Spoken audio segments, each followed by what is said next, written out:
Now, you have heard about the various past presidents of the Academy, which I keep referring to you to look at. We are an interesting mixture, I think, of academics and practical people. I would like to start to recognize, before we go into the final round, and that is recognize a few of the people from the Academy that need to be recognized. I've introduced Matt Rodriguez, who was the Superintendent of Police, who is the Vice President of the Academy this year. I would also like to introduce John Gemolo, who is a legend in the Chicago police history. He was the first deputy at the troubled times in the city, which was seen all over the world. We're very honored, John, that you came with your wife Candace, who's an attorney, and I believe they're here to help honor Mary, who you will hear about shortly. But we're honored to have you here, John. Thank you for coming. Would you raise your hand, please? That's John Howard.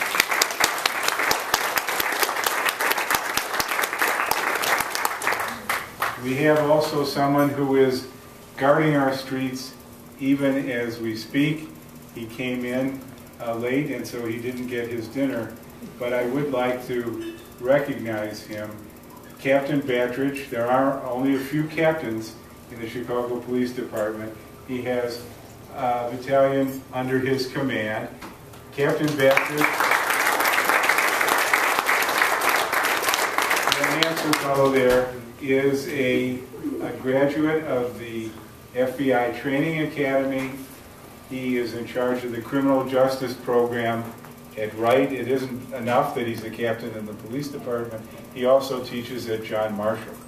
So I feel safer at night knowing that Captain Battridge is on duty. Now, I think what we should do is go, before we recognize any more who are here, to the final part of our program, which is to honor two of our past presidents who are here with us. And to do that, first is a former president of the Academy, the Dean of the Jane Addams College of Social Work, Dean Creasie, Finney, Hairston. Dean Hairston.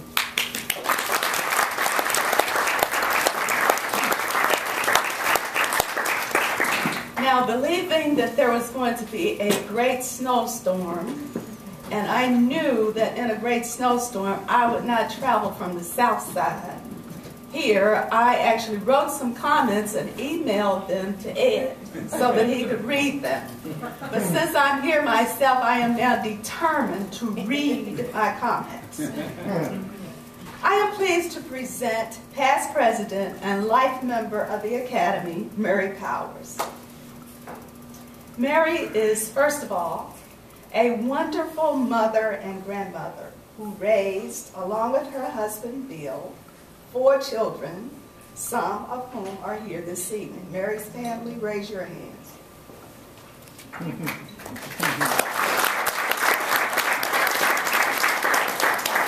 For me, Mary is a role model whose sustained dedication, commitment, and effectiveness I have witnessed from afar and up close for more than 25 years and prior to my moving to the city of Chicago. I first met Mary at a national meeting of Church Action for Safe and Just Communities. And then I later saw her at national gatherings of the Interreligious Task Force on Criminal Justice. For those of you who know Mary, her participation in those groups, it probably comes as no surprise to you. Mary is widely known for her leadership in Citizens Alert, a small, primarily volunteer organization that has been at the forefront of police accountability and reform in the city of Chicago for over 40 years. She and the organization have addressed thorny and contentious issues with integrity, courage, caring, and factual information. In so doing, they have not only been effective in bringing about social change, but have also garnered the respect of diverse publics, including police superintendents, beat officers, judges, civic leaders, community advocates, families, and victims of police abuse and torture. The Academy recognized Mary for outstanding contributions to the field of criminal justice in the early 2000s and bestowed upon her the Anne O'Brien Stevens Award. Among her most recent awards are the 2012 Elizabeth Benson Award from the Wellington Church and the first ever Jane Addams Center for Social Policy and Research Justice Advocates Award. The latter award, shared with Gladys Lewis, another leader in Citizens Alert, was presented in November 2012. The same energy, vision, and commitment that Mary has displayed at Citizens Alert has been evident at the Academy. In addition to serving as president in 2003 and 2004, Mary is an active member of the Academy Board. During her membership, she has had key roles in initiating and planning important educational programs and carrying on activities to sustain the vitality of the organization. Of special note is her role as the moderator at the Academy's highly successful forum on the Special Prosecutor's Report on Chicago Police Torture, and her membership on the Committee on Nominations and Elections. I would be remiss, however, maybe I can stop reading, but I won't, if I did not tell you about one of her most important leadership tasks, and one that even Mary may have forgotten. In 2004, as president, she led the Academy in carrying out work that most organizations eventually undertake, though few want to willingly do so, and even fewer want to lead: the revision of the organization bylaws. A belated congratulations, Mary. They said it could not be done, but we did it. With honor, I present my colleague and a true drum major for justice, Mary Powers.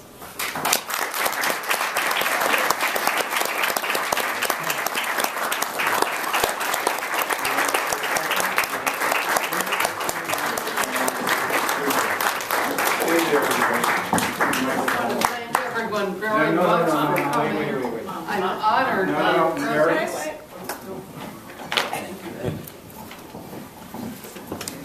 I'd like to thank everyone very much for coming. I'm really honored by your presence. I'm thrilled to see John, Gemolo, and Candy again. It's been too long.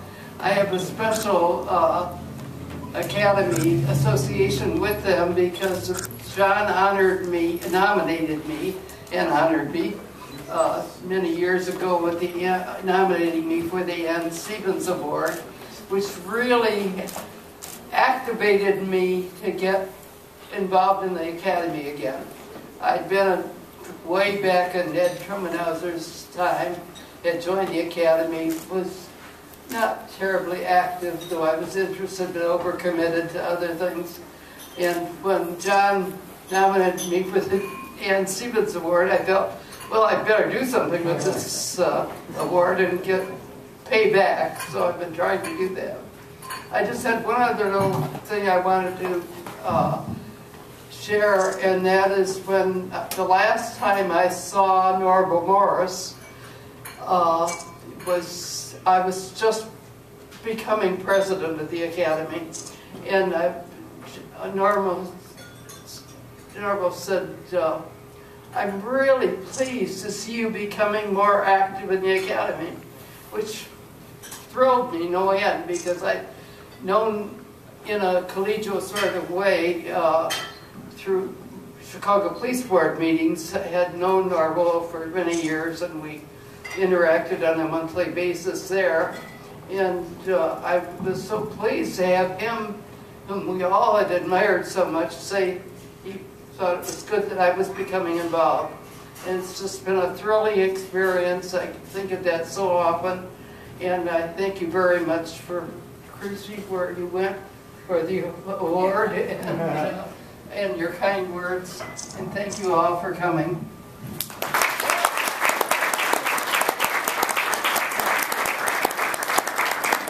If you want to really learn about Mary, Jackie Rivers, the filmmaker, is here.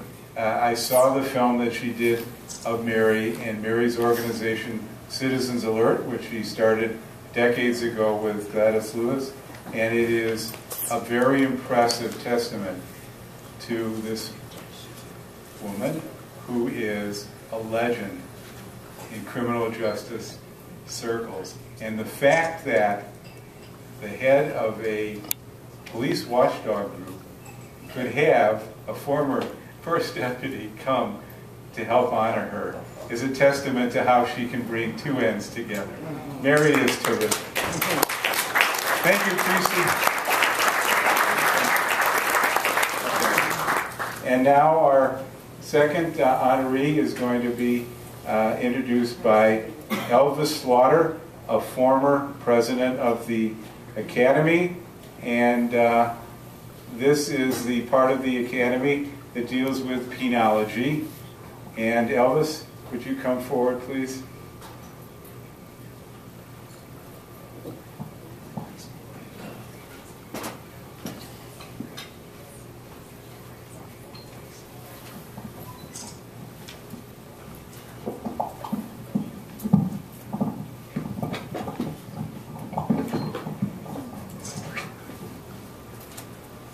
Can we first give Ed Mogul a hand for putting this together?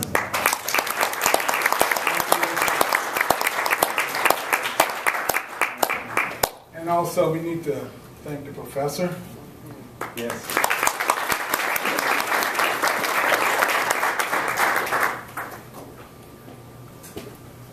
I'd like to say welcome to the Illinois Academy of Criminology. My name is Elvis Slaughter. I'm a past president. I'm also a retired superintendent from the Sheriff's Department. I'm here to speak about Dennis Drahos, one of our past presidents. I met Dennis in 1982. He was director of the Cook County Sheriff's Department Training Academy. He worked under 4 sheriffs and served over 30 years. He held the ranks of officer, sergeant, lieutenant, captain, chief, superintendent, and director of the academy.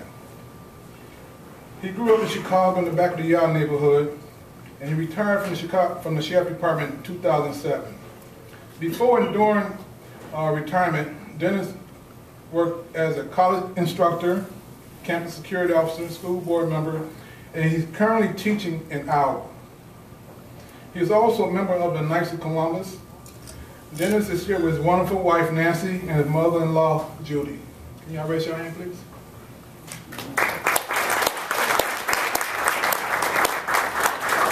From my experience with Dennis, he reminds me a little of Nelson Mandela. He doesn't look like him,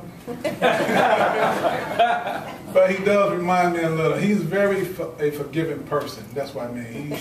He has a real heart. And the second thing about Dennis, he also reminds me of a story. Hopefully this could solve some of the crime problems that we have in Chicago. There's a story about the 2 wolves. You ever heard of that story? Sure. That was told by the Cherokee grandfather to his grandson. And inside of us, there's always 2 wolves fighting. There's a good wolf and there's a bad wolf. And the grandson looked up at the grandfather and asked him, which one gonna win?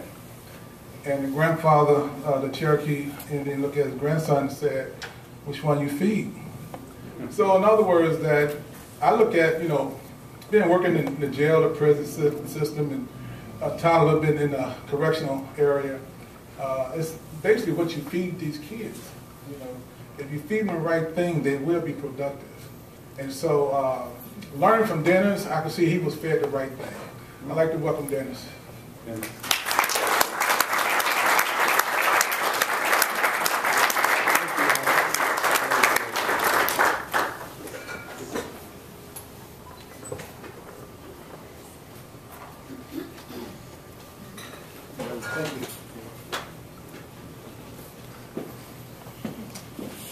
Thanks, everybody.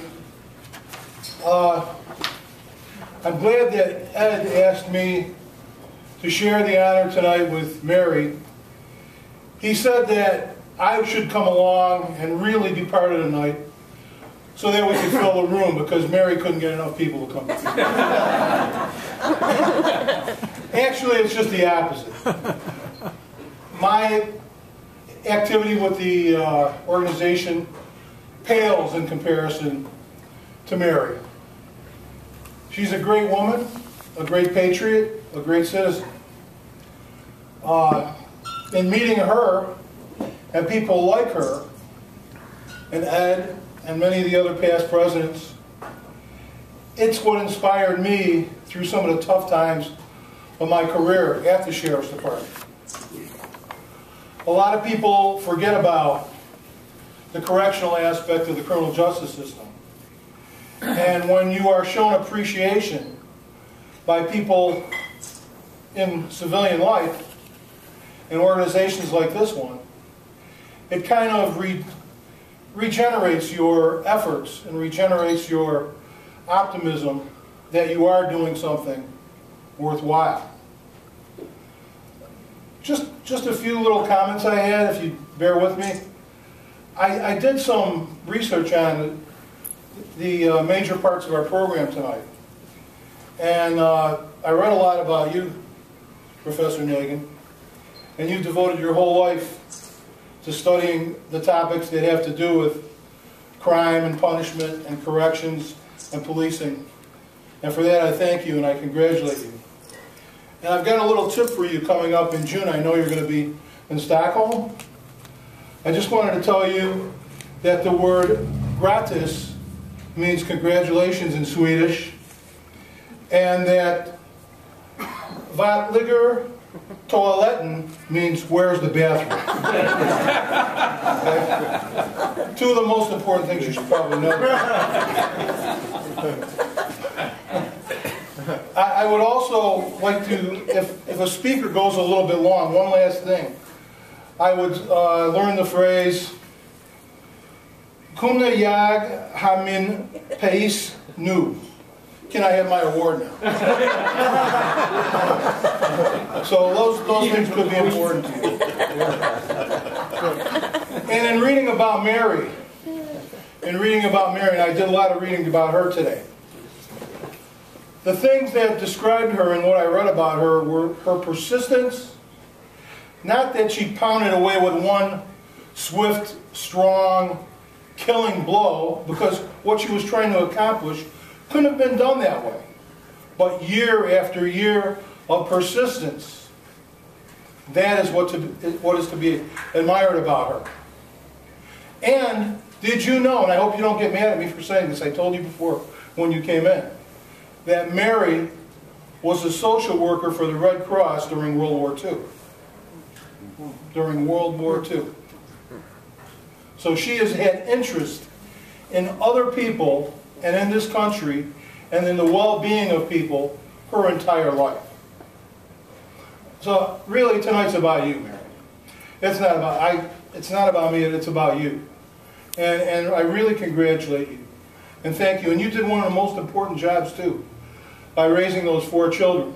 I don't have any children. But I will say this. One of the greatest preventers, along with increased police presence, is increased parental involvement. Increase that parental involvement in children's lives. I have learned that.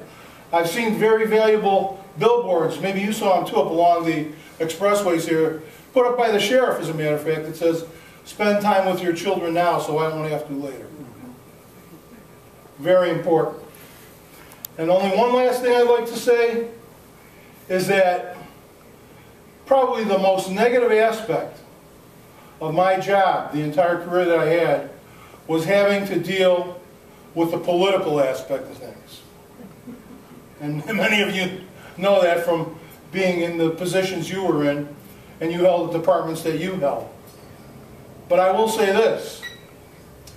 Remember that a politician thinks of the next election. A statesman thinks of the next generation.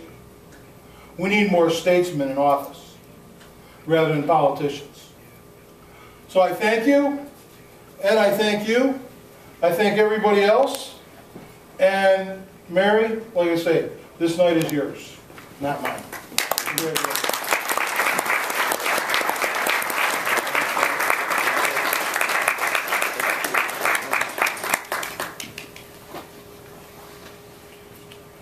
After Dennis finished his term as the sheriff, he got out of Chicago, Cook County, out of the state of Illinois. He lives in Wisconsin. And I always told him it would be a cold day before he returned here. But I'm still a beer fan. I think you sensed from the way he spoke that there was more than just a correctional professional there, someone who can give us insight. And that's the richness of the academy. It draws upon people from wide cross-sections in criminal justice. I do want to recognize just a few people. We have with us Patricia Randell from the Puerto Rican Bar Association. I was at the Chicago Bar when Patricia received the Vanguard Award for people who represent minority ethnicities. Patricia, would you please stand? I know she doesn't want to, but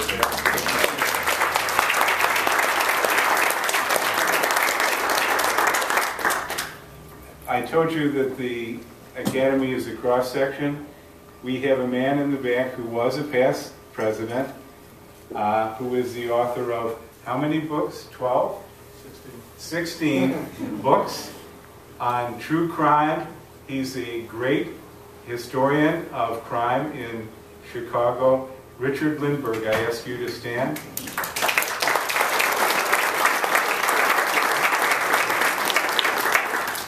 One of our past presidents who was a signatory to this very effective petition that stopped the initiative for mandatory minima is here with us. Douglas Thompson, who was and is a professor at Chicago State University, but he started an organization called Justice, Not Prison. Douglas, would you please stand?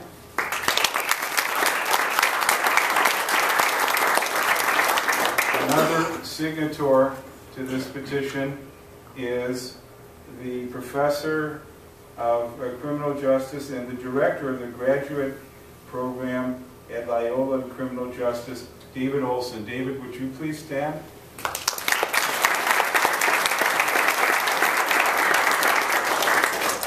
We have with us the first deputy public defender. I don't need to tell those of you who are aware of criminal justice in Cook County how many thousands, maybe tens of thousands of people the Public Defender's Office represents. Patrick Reardon, would you please stand?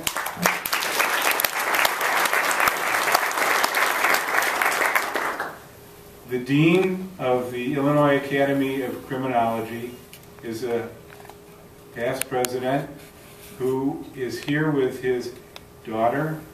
Let me introduce first his daughter. She is Michelle Morrison, and she is the CEO of Youth Guidance, which has 14,000, I think, young troubled men under her guidance, and also the Becoming a Man initiative. It's a very impressive program, a huge responsibility, and a testament to the fact that she comes from good criminal justice stock. Could I ask Michelle Morrison to please stand?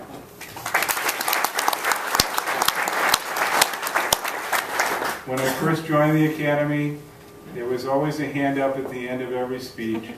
always ready, willing, and able to needle, heckle, and demean the speaker. I think he didn't do that tonight because his daughter is sitting next to him. But I hope he can do this. Also from Wisconsin, but always willing to return for a meeting. Would you please stand, Cy Adler?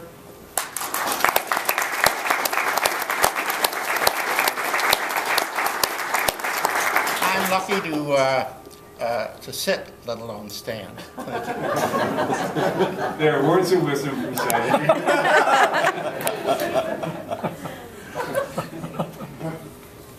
We have with us a young Turk. I'm very proud to have been in class with him at the University of Chicago when I was hanging around that campus. He just was awarded tenure at John Marshall Law School, which is a big deal.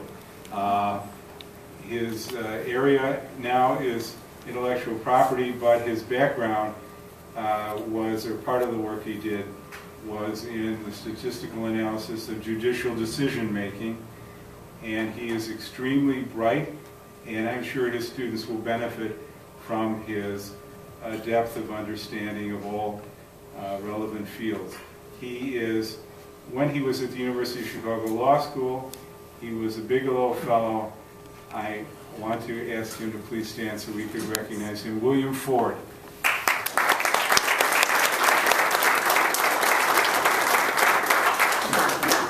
From Wright College, we have the video meister and his wife, Woody Woderitz. Would you please stand, and Judy?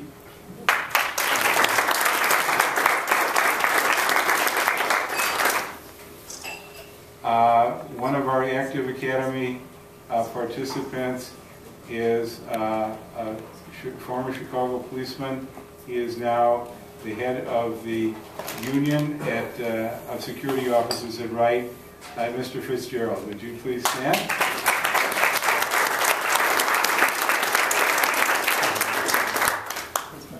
Richard Converse is here, and he was very active in the Illinois campaign against the death penalty. Would you please concert Richard Converse?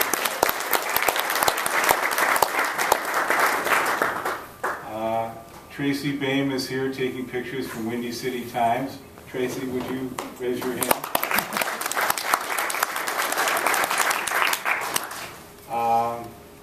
Would the students from Wright College please stand so we can throw things at you?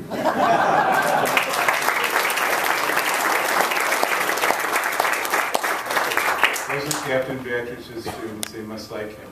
So, my former law partner, Michael Robbins, stand. What the hell? Go ahead, Mike.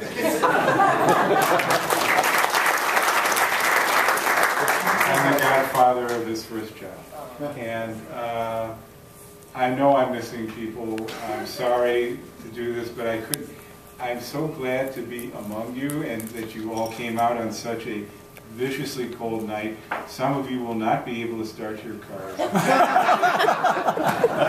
And that's what you get. So anyway, we welcome your participation. It only costs $25 to join the Academy, and it's a ride that's worth it. I think that if you have any interest at all in criminal justice and improving the criminal justice system, you should think about joining. We did change the law with respect to prosecutors in the year 2000. On behalf of the Academy, I argued that it's the prosecutor's duty to seek justice, not merely to convict, the ABA standard, and the justices bought my argument. It became a law for prosecutors. Our last program before this one was at Loyola on the new prostitution court. You can't use the word prostitute anymore. You have to say sex worker, and it has proven that social science and social work may be an effective alternative. We had 111 prostitutes in the penitentiary system, a complete waste. It was a revolving door. They'd come out and go back to prostitution again. The chief judge of the criminal court, Judge Beeble, along with Art Lariggio, our present president, who is an eminence grise behind the scenes, tried the Wings Court. And we had a program at Loyola where Judge Higgins is in charge of that court, was talking about how she gives the young ladies in front of her a chance to get off the street. They give them support services, psych rehab, drug rehab, GED, help them get their kids back, housing, and so on. And a miracle has happened. In my lifetime, it's gone from punishing prostitutes to no avail, to actually doing some good work, getting them off the street. So, there is an application for social work solutions, and we see it happening in Cook County. I know that I've missed some people. I'm sorry if you feel neglected. You have my email, and you can contact. So, I want to, again, this was tape recorded, expertly by David Greer, our videographer, and I hope we can get Professor Nagin's speech up where people who couldn't be here can see it. And I want to thank you all for coming out on such a cold night, and we'll let you know about our next program. Please, if you want to be kept in the loop, leave your email address, at least, for the tall gentleman in the back. Okay? Thank you very much.